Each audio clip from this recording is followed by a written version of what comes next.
Hello and welcome to Streaming Idiots. This is our new show. I'm Tom Sinclair, and we're trying out a new name, trying out a new show, trying out a new theme where we're talking about streaming, recording, broadcasting, encoding, cameras, PCs, capture cards, mixers, you name it. If you're thinking about getting into it, come along with us as we go on this journey and talk about all this kind of cool stuff.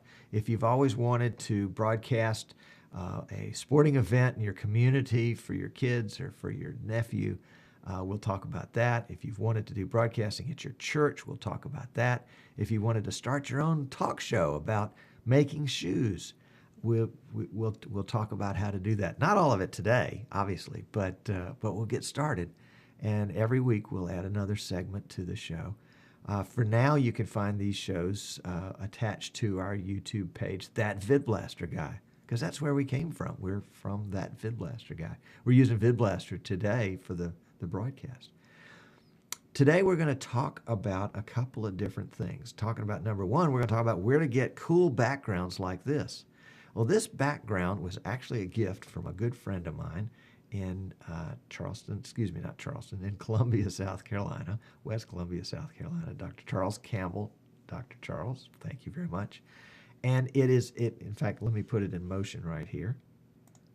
And we have it running in a VidBlaster player module, and it's on the loop function, so it just loops around. It's about 10 seconds, and it goes in the background and gives the illusion that I'm here in this really cool studio with all these monitors behind me. And in fact, let's do this, and I'll show you just what it looks like. That's what it's doing all by itself.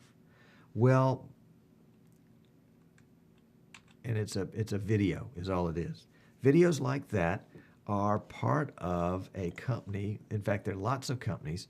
One in particular that I've used before called Pond5, P-O-N-D, the numeral 5.com. And they have lower thirds like this one. They have backgrounds like this one that move. They have backgrounds that are still. They have intros. They have all sorts of cool stuff. And I have been looking for an intro for this new show. And what I found is that they have a lot of freelance designers that put their designs there, and you can purchase a license to use their design for a pretty small fee. I think you can get it exclusively for a much larger fee, and you're the only one that can ever use that. The intros that I love are you've seen the ones. They've got spinning graphics and video of whoever the star of the show is, and then it flies off to the screen and other stuff comes on, and it's really high tech and cool. And that's typically done using a program called Adobe After Effects. And what Pond5 will do is we'll give you the Adobe After Effects file, and then you can add your own video and text to it. You can buy it with music, or you can add your own music. Now, if you've seen my VidBlaster Guy show, you know we have a really cool intro music that we got from Pond5 a while back. Obviously, we can't use that for this show, so we had to go out and look for something different.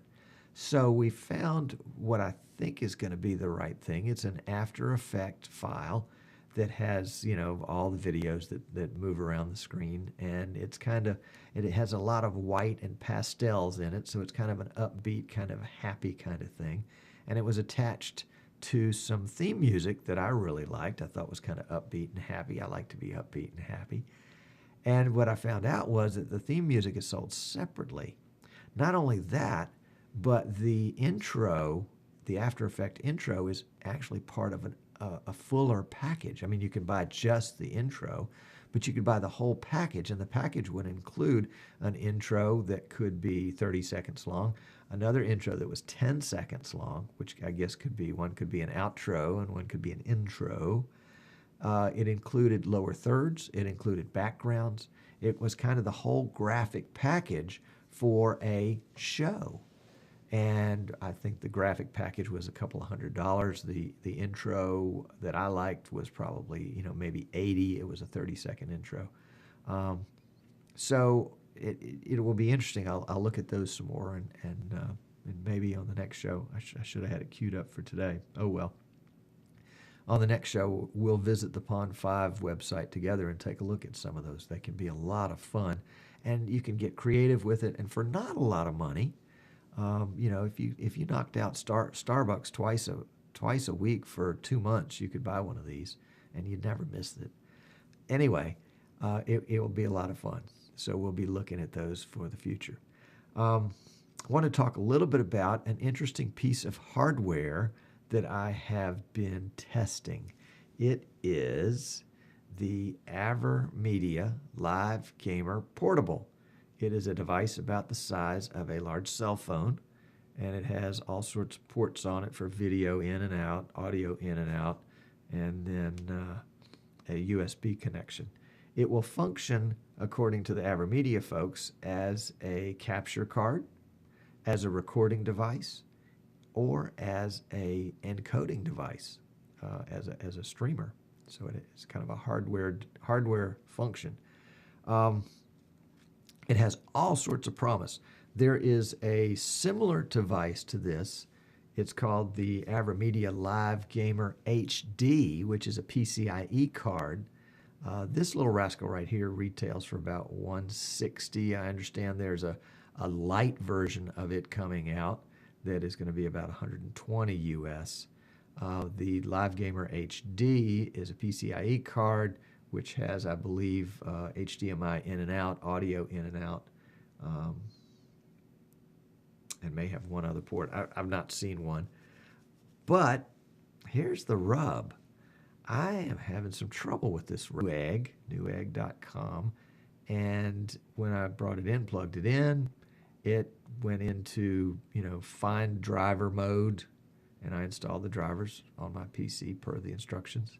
And, somebody said, oh, if it doesn't find them right away, leave it for a while. So I left it for 10 hours, and it never found the driver.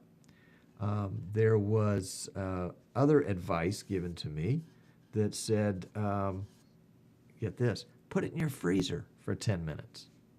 So I said, okay, I might void the warranty, but what the heck, let's find out. I put it in my freezer for 10 minutes.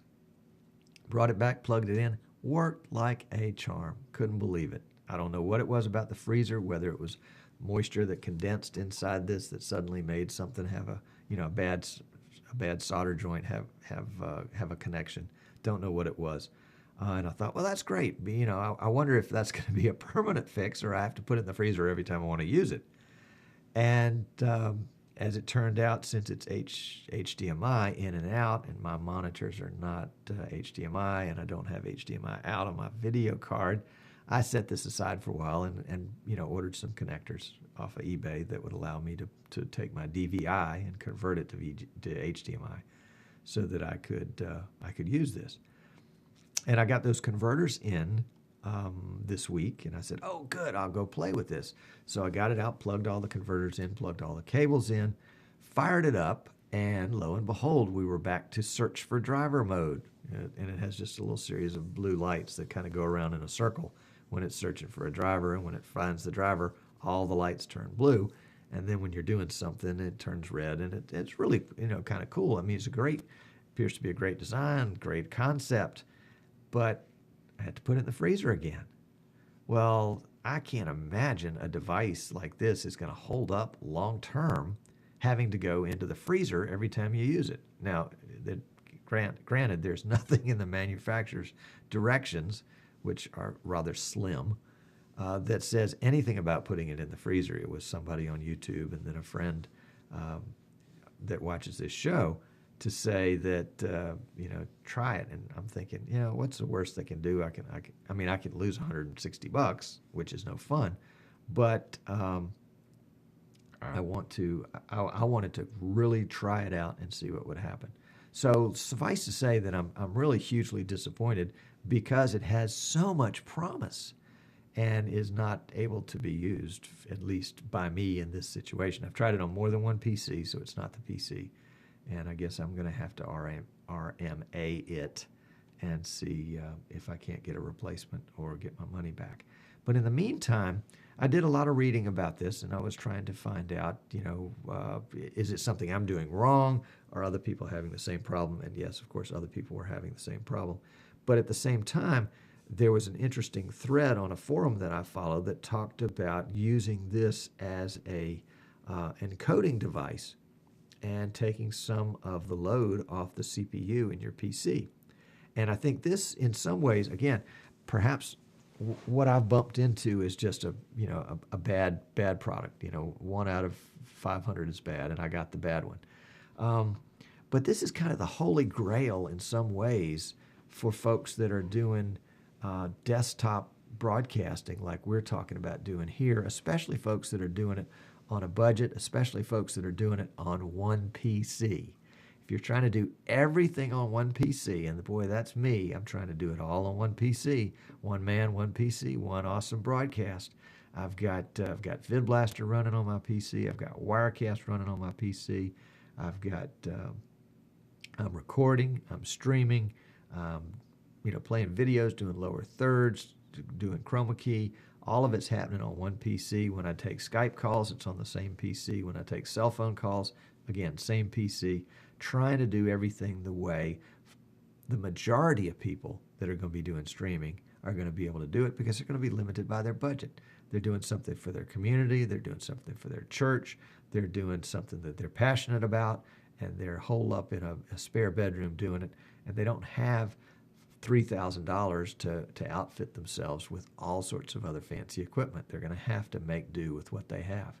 So the whole idea is, okay, if you're limited and you can't go out and buy a whole new PC, can you buy a $150 device that's going to give you twice as efficient?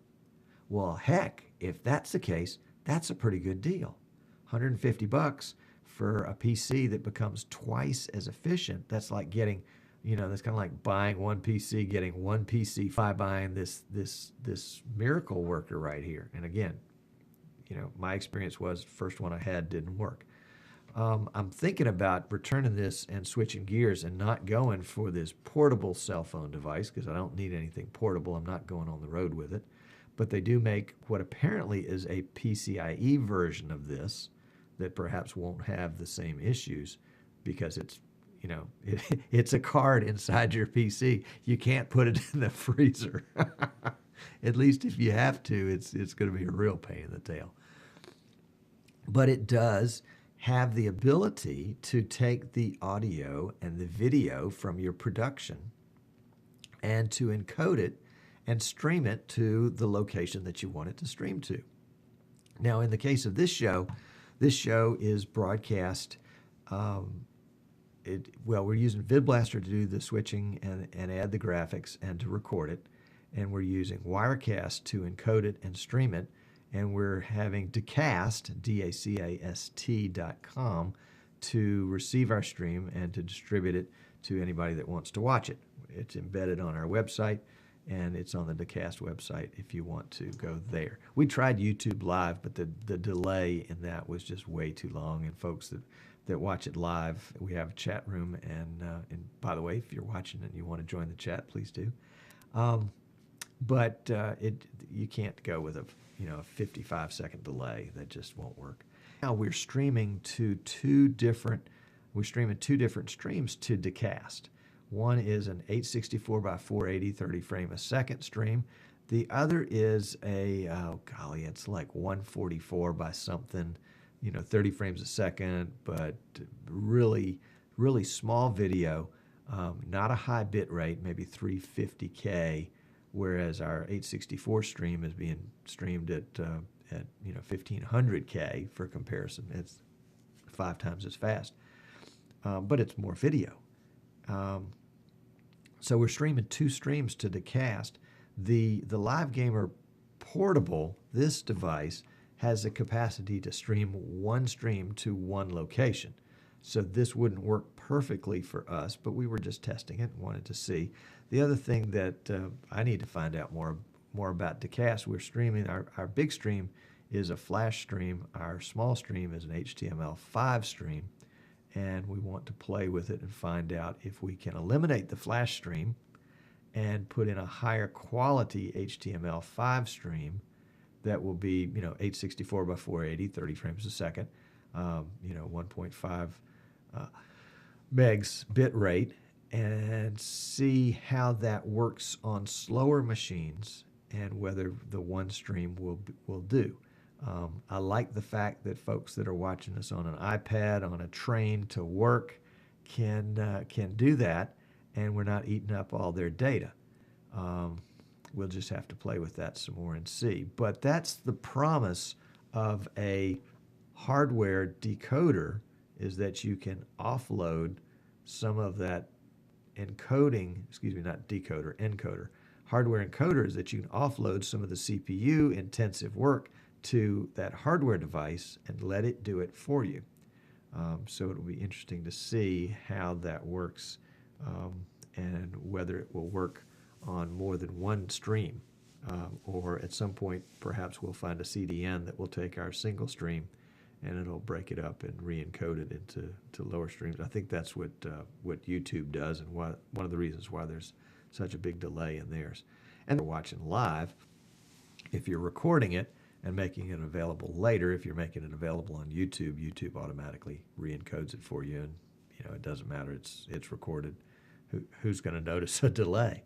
A delay from what?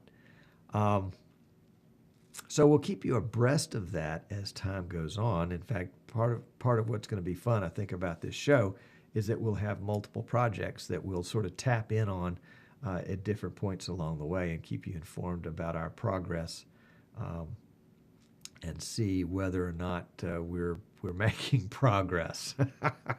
But and again, I've been doing streaming since 2008. Discovered VidBlaster in 2009, and have found out that I, like anything else, I learn more from my failures. And one of the things that I enjoy about these shows is that I can bring you information that I've discovered, but I can also bring you the failures that I've made. And my ego is not so big that I can't reveal all that stuff. I mean, how many times have I come on a show and said, the rule in broadcasting is you don't make any changes to your broadcasting PC, your broadcasting setup the day of a show. But I just installed XYZ and it either worked or it didn't work, is the case. So I try not to do that, but there's sometimes when something arrives in the mail or it has arrived in the mail, it's been sitting in a box for a couple of days and I haven't had a chance to get to it, and I want to talk about it on a show. And then, in fact, that was the case here this morning. Is I was all set to stream the whole show with this guy this morning because I was convinced now that I had the right connectors that we were gonna be good to go, and he did not cooperate, even though he did have 2 stints in the freezer. He actually got working one time, and then it bombed out and wouldn't restart. So I think there's a hardware problem with it somewhere. So that's the update on our Live Gamer Portable report, and really it's in the greater context of that holy grail of making a common PC more powerful, more versatile, by adding some peripherals around it that will allow it to function at a less than, if you've got an i5 and you're trying to do things that require an i7 and you're doing it all on one PC, the Live Gamer Portable might be able to help out. One of the other promises with it, was that it has a slot on the side. I don't think you can see that. Let's see. No, you can't see it. Anyway, for an SD card. And a Class 10 SD card, that's a really fast SD card. It would function, we wouldn't be talking about using it as a streamer or an encoder in that sense, but rather as a recorder. Well, if you price the recorders out there, they're pretty pricey, but for $150, I think the light version is less, but I don't think the light version has an SD slot in it. For $150, if you can record a 2-hour broadcast on a 64 gig card or whatever, I've got a SD card around here and it's not in here, that I bought for that purpose. It wasn't very expensive, $15, something like that. If you can record your show like that and offload the recording power, or excuse me, offload the recording process and save those CPU cycles, save disk cycles, or whatever on your PC, then you've made your PC more efficient. So we're talking about offloading recording, perhaps by using a device like this, offloading streaming by using a device like this, offloading the encoding process. This particular device, again, boy, this was going to be the holy grail right here. This particular device will also work like a capture card. So you can capture, according to all this information that I've gotten, you can capture a high-definition video. It will process it here and bring it into your PC in a way that doesn't bog down your PC to use high-definition video. So there was a lot of promise there. At this point, it is unfulfilled promise, but promise nevertheless, and we'll continue to pursue it and keep you in the loop. And it also may be that a combination of devices like this, like maybe then it's PCIe cousin set up as an encoder, and then one or the other set up as a capture card, would be a great way for $300 or $400. 3 significant functions occurring that all of which lighten the load on your PC. Now, all of this may be a moot subject. Chips coming out in the fall. Intel promises a 6-core, a hex-core PC CPU that's going to be in the $400 range. We will, remain to be seen what that is. Well, right now you can buy a hex core, a K model, the i7, for $569, I think $579, something like that. So the price has come down from the $1,100 of the Extreme chip, but it's going to come down even more. And we will see as the CPUs get more and more, we can do more and more with them, and then wish we had other devices like that, because we've capped out what we want to do. We've about reached the end of our time. This is Streaming Idiots, and the concept behind the show is that we can bring you a lot of good information based on experience, not just my experience, but on experience of others that I know that have shared with me that I can either pass along or I can test and pass along. And together we can explore this whole world of live streaming and do all sorts of cool stuff in our community for the folks that we like being around. I'm Tom Sinclair. We'll be formalizing this show eventually with its own, maybe with its own website, or with some sort of broadcasting website that contains this one. Not really sure at this point. And we'll be having other hosts on the show as well, because who knows, we're all streaming idiots. I'm Tom Sinclair. It's been a pleasure. If you'd like to reach me, please feel free to drop me a line. You can reach me at tom@VidBlasterGuy.com. In fact, if you're interested in any of the VidBlaster products, I'm a reseller for that, and I would be happy to help you with those, tom@VidBlasterGuy.com. But on behalf of, I guess it's on behalf of me, on behalf of me, Tom Sinclair, thanks for tuning in. If you like us on YouTube, we appreciate it. If you've got comments, please feel free to leave a comment on YouTube, or if you're watching if you'd like to watch live, we're on Wednesday afternoons right after that VidBlaster Guy show. So it's been a delight to have you with you, and it's been a delight to, what is it? You're really delighted to have me with you. That's what it is. Anyway, it's been fun to bring the show to you today, and I look forward to see you again in the future. And now we got to figure out how to get out of this thing, because we don't have an outro yet. Anyway, we'll see you next time.